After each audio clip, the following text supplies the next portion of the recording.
Assalamualaikum warahmatullahi wabarakatuh. It's time to study penelitian pendidikan fisika. Kali ini kita mempelajari tentang pengumpulan data berupa non-tes.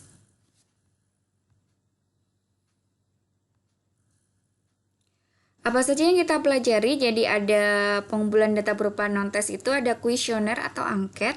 Yang kedua adalah wawancara, yang ketiga observasi atau pengamatan.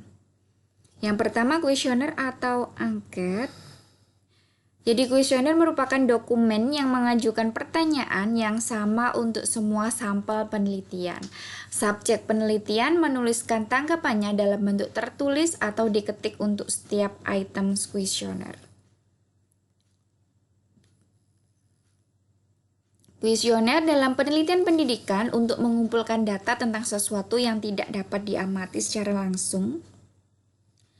Misalkan pendapat, motivasi belajar, minat belajar, dan kesulitan belajar. Jadi kalau misalkan kita mengamatinya tidak bisa atau kesulitan dalam mengamati, kita bisa menggunakan bantuan dari kuesioner atau angket.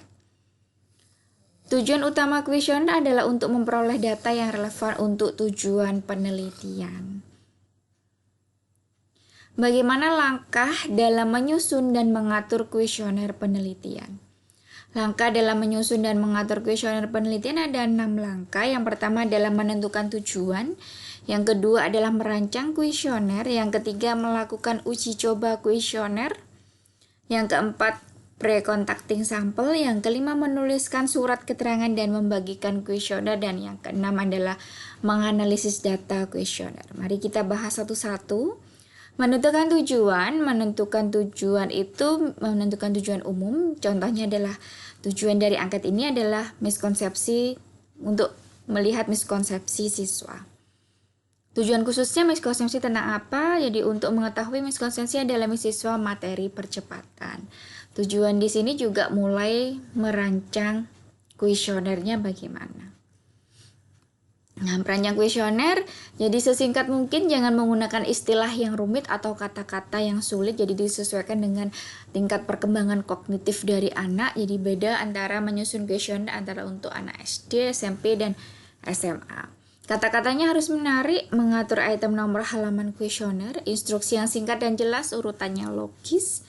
Mulailah dengan item menarik, item yang sulit pada akhir. Jadi kalau ada item atau pertanyaan atau pernyataan dari kuesioner itu yang sulit, maka kita taruh di bagian akhir.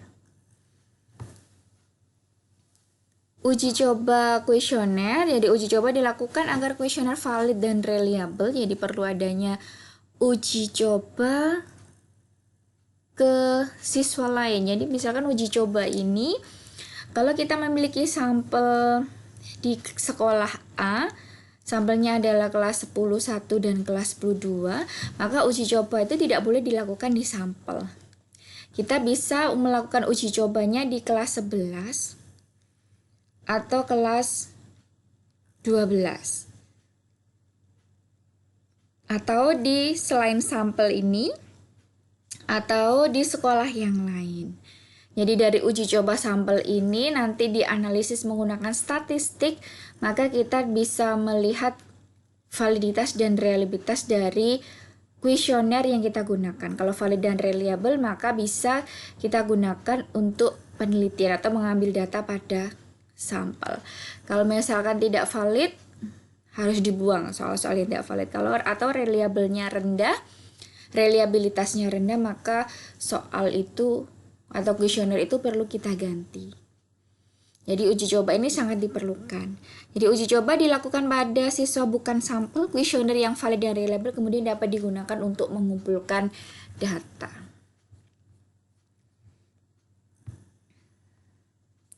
Pre-contacting sampel menghubungi subjek penelitian, bisa melalui kontak telepon, bentuk surat, dan lain-lain. Jadi kita menghubungi dulu, kalau misalkan kita sampelnya di sekolah, maka kita harus menghubungi sekolah dulu, memberikan surat penelitian, menghubungi guru yang bersangkutan, mengidentifikasi kesiapan, membahas tujuan penelitian, dan meminta kerjasama. Jadi biasanya kita membuat surat izin di kampus dulu, kemudian kita berikan ke sekolah. Menuliskan surat keterangan dan membagikan kuesioner, menyampaikan informasi ke subjek penelitian seperti tanggal, pelaksanaan penelitian, dan lain-lain.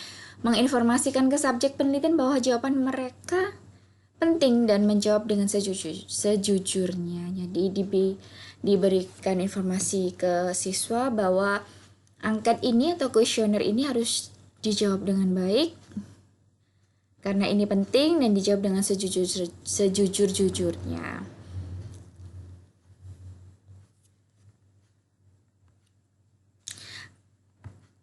Kemudian yang keenam, menganalisis data kuesioner tertutup.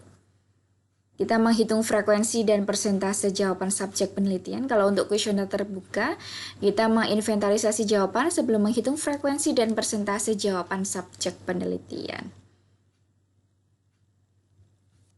Misalkan untuk kuesioner tertutup itu dalam pertanyaan-pertanyaan yang memilih itu ya, misalkan tidak adanya praktikum dalam pembelajaran fisika, jadi bisa memilih sangat setuju, kurang setuju, tidak setuju, sangat tidak setuju. Kalau kuesioner terbuka, ini pertanyaannya dalam bentuk pertanyaan terbuka, seperti bagaimana menurut Anda gaya kepemimpinan kepala sekolah?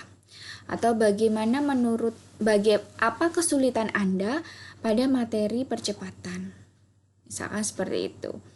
Nah, nanti di sana siswa menuliskan jawabannya dan kemudian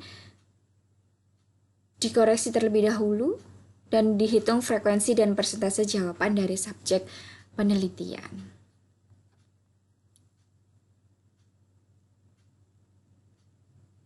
Nanti angket ini bisa dalam bentuk skala Likert, bisa dalam bentuk skala Goodman. Nanti kita pelajari di pembahasan tentang skala pengukuran instrumen.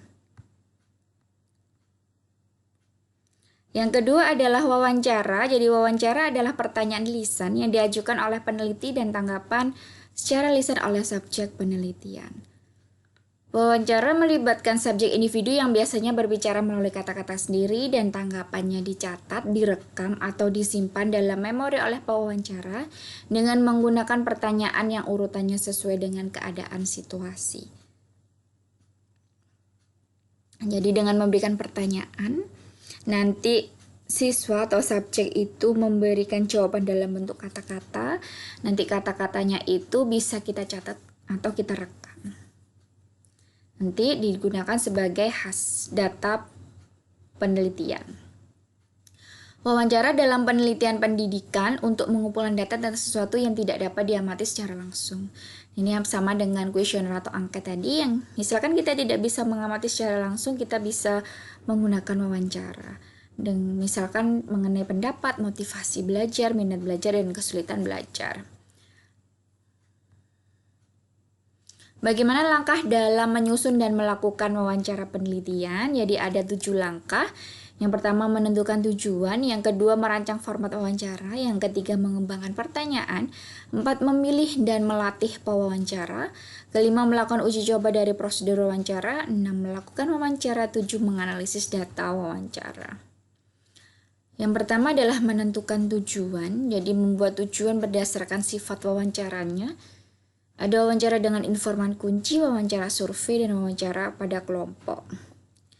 Karena tujuan memerlukan perbedaan pada tingkat struktur, jenis pertanyaan, dan kualifikasi pewawancara. Jadi kita berbeda antara mewawancara individu untuk survei atau wawancara pada kelompok. Merancang format wawancara pada penelitian kualitatif, pertanyaan spontan dalam interaksi alami. Jadi kita perlu membuat pedoman wawancara, tapi untuk kualitatif itu lebih berkembang tergantung dari situasi di lapangannya bagaimana. Kalau kuantitatif bisa wawancara terstruktur, semi terstruktur, dan tidak terstruktur. Untuk wawancara terstruktur ini biasanya pertanyaannya sudah disiapkan sebelumnya, sehingga meskipun wawancaranya berbeda akan diberi pertanyaan yang sama dengan pola wawancara yang sama pula. Kalau untuk yang tidak terstruktur, ini biasanya pertanyaan dalam wawancara jarang bahkan tidak disiapkan sebelumnya. Jadi wawancara cenderung mengikuti situasi dan kondisi dari orang yang diwawancarai. Sedangkan untuk yang semi struktur berarti di antara keduanya perlu disiapkan tapi juga bisa berkembang disesuaikan dengan kondisinya.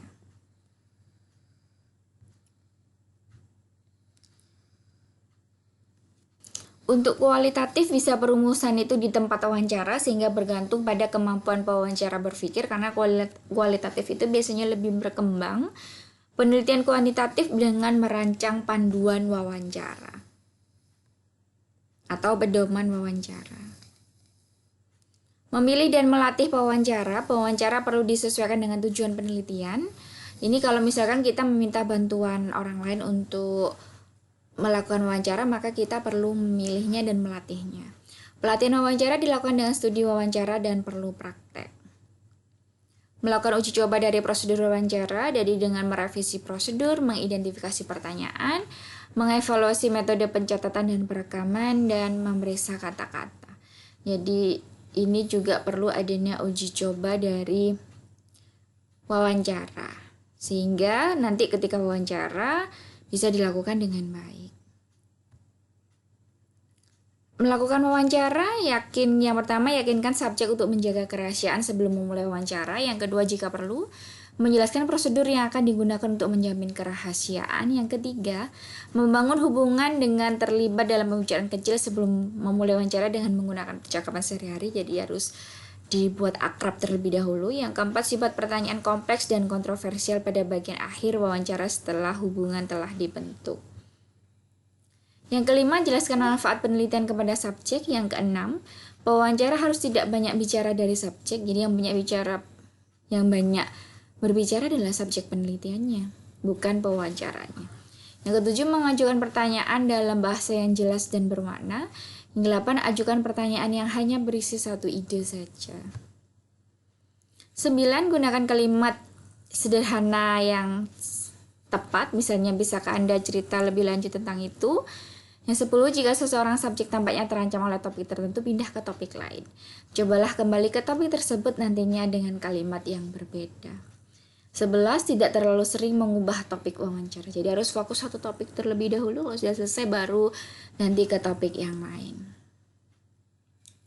Yang ketujuh, menganalisis data wawancara. Wawancara tertutup menghitung persentase yang mengindikasikan masing-masing pilihan respon untuk masing-masing item. Wawancara terbuka, pengembangan sistem kategori atau nanti ada istilah coding, jadi dikode seperti itu. Dari jawaban angket atau wawancara nanti diberi kode, dan kode itu nanti bisa dianalisis menggunakan statistik. Yang ketiga adalah observasi. Observasi merupakan teknik pengumpulan data dengan cara mengamati setiap kejadian yang sedang berlangsung dan mencatatnya dengan alat observasi mengenai hal-hal yang diamati atau diteliti. Jadi observasi itu kita melakukan pengamatan. Biasanya ada lembar pengamatannya sehingga kita tahu apa yang mau diamati. Pengamatan dilakukan terhadap isi pengamatan yang dapat berupa perilaku, proses mental maupun situasi. Misalkan dengan melihat bagaimana siswa itu membuat grafik hubungan antara jarak dengan kecepatan. Nah, itu bagaimana siswa membuatnya. Apakah dalam membuatnya itu skalanya benar? Atau menghubungkan titik antar titik atau bagaimana? Bagaimana prosedur observasi atau pengamatan dalam proses penelitian? Jadi yang pertama kita menentukan variabel yang akan diamati. Yang mau diamati itu apa? Keterampilannya atau sikapnya atau cara siswa membuat diagram benda bebas atau apa? Yang kedua adalah merekam pengamatan. Yang ketiga memilih dan melatih pengamat. 4, mengurangi efek observer. Yang pertama, menentukan variabel yang akan diamati. Penelitian deskriptif ini untuk memerlukan sedikit kesimpulan dari pengamat. Ini berbeda untuk beberapa penelitian. Kalau deskriptif itu sedikit kesimpulan, kalau inferensial memerlukan kesimpulan dari pengamat, kalau penelitian evaluatif memerlukan kesimpulan dan penilaian evaluatif dari pengamat. Merekam pengamatan. Untuk memastikan rekaman yang akurat, pengamat sebaiknya merekam data hanya pada satu variabel pengamatan pada satu waktu. Contohnya cukup sulit untuk merekam berbagai aspek perilaku guru, sementara juga merekam persentase anak-anak yang memperhatikan guru. Jadi kita fokusnya ke siswa atau ke gurunya. Kalau ke siswa juga keterampilan apa yang mau diamati. Harus fokus ke satu hal atau satu aspek saja.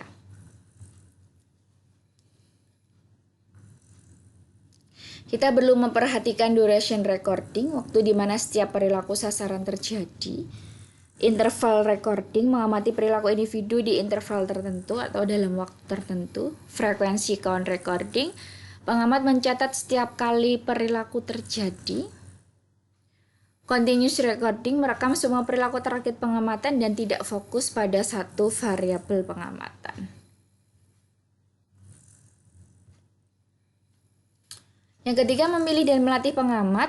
Jadi melakukan pengamatan itu kita bisa melakukan observasi sendiri, jadi guru yang melakukan sendiri.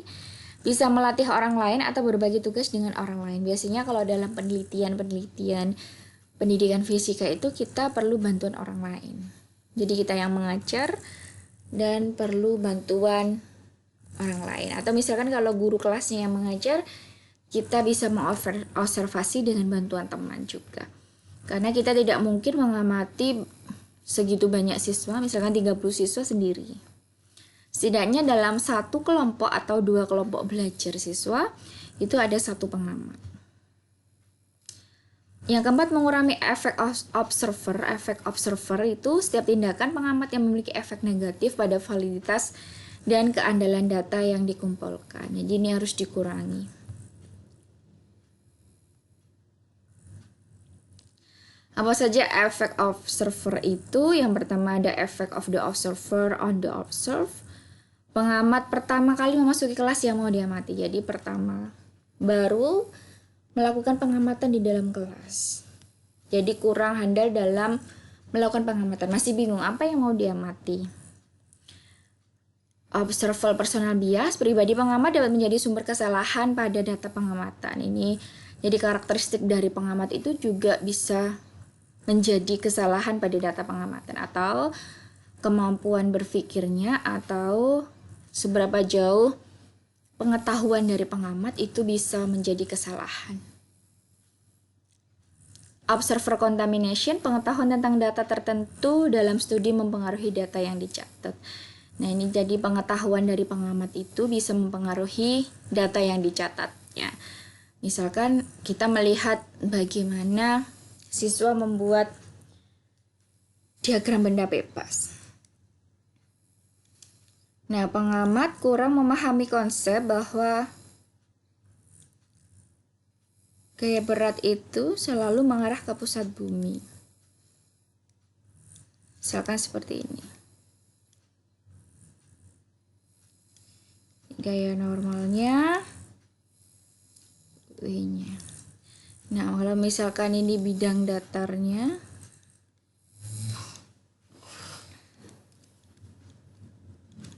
gaya normalnya ke sana. Gaya normalnya tegak lurus, bidang sentuhnya. Nah, pengamat lupa bahwa kalau di sini bidang datarnya atau bidang sentuhnya, ini misalkan kita menghapus papan tulis, bidang sentuhnya di sini. Jadi gaya normalnya ke sana. Ketika siswa membuat seperti ini, nah biasanya kan terbiasa yang seperti ini. Jadi gaya normalnya ke sana, W-nya ke bawah. Nah, ini dianggap pengamat bahwa ini siswa sudah menggambar dengan benar. Maka ini adalah salah. Jadi kita harus pengetahuan tentang data itu harus diketahui dengan baik oleh pengamat. Observer omniscience, kegagalan untuk merekam terjadinya perilaku salah satu kategori. Jadi kita kelewatan gitu ya, karena kita fokus ke hal yang lain, kita kelewatan dalam merekam terjadinya perilaku. Observer drift, jadi pengamat itu dilatih menunda pengamatan untuk mengamati. Jadi setelah dilatih kita menunda untuk melakukan pengamatan sehingga keterampilan yang sudah didapatkan ketika latihan itu tadi hilang. Atau reliability decay, jadi kecenderungan data pengamat pada tahap akhir pengumpulan data menjadi kurang dapat diandalkan dibanding data yang dikumpulkan sebelumnya. Jadi ketika awal-awal kita mendapatkan data yang banyak, data yang handal, kemudian semakin lama karena sudah bosan mungkin untuk mengamati perilaku siswa, maka hasil pengamatannya sudah berkurang atau sudah menurun. Terima kasih. Do you have any question? Assalamualaikum warahmatullahi wabarakatuh.